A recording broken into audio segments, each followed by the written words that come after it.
Een 3-1 overwinning op NAC, de 4e overwinning op rij. Wat een mooie avond. Ja, zeg dat wel. Ik denk dat we een prachtige eerste helft hebben gespeeld. Komen moeizaam uit de kleedkamer met het doelpunt gelijk tegen. Maar uiteindelijk spelen we de wedstrijd gewoon goed uit. En hadden we misschien nog wel moeten uitbouwen. Terug naar die eerste helft, de eerste 15 minuten. Moet NAC niet geweten hebben wat hen overkwam. Nee, ja, ik denk als speler van VVV op dat moment op het veld te staan, dat is echt heerlijk.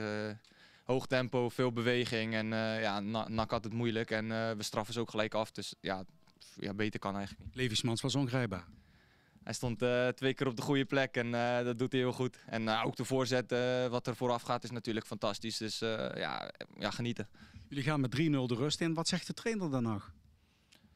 Nou ja, in eerste instantie bespreken we de eerste helft. Hè. Wat gaat er goed, waar moeten we op letten? En dan gaan we naar buiten van let op.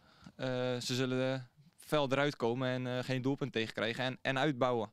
Goed, na 2 minuten krijg je hem dan toch tegen. Dat is wel een aandachtspuntje voor de volgende wedstrijden. Maar ik denk dat we het daarna gewoon hartstikke goed oppakken. En ja, ik denk gewoon een verdiende overwinning. Ja. Dat zeker, maar direct na die 3-1 toen dacht ik toch even dat wordt een paar moeilijke minuten.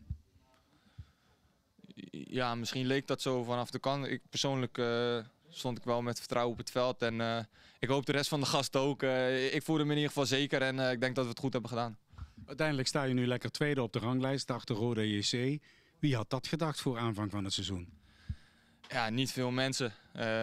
Maar goed, zo'n hoop gebeurt de afgelopen tijd en we staan waar we staan. En ik denk dat we verdienen waar we staan op dit moment.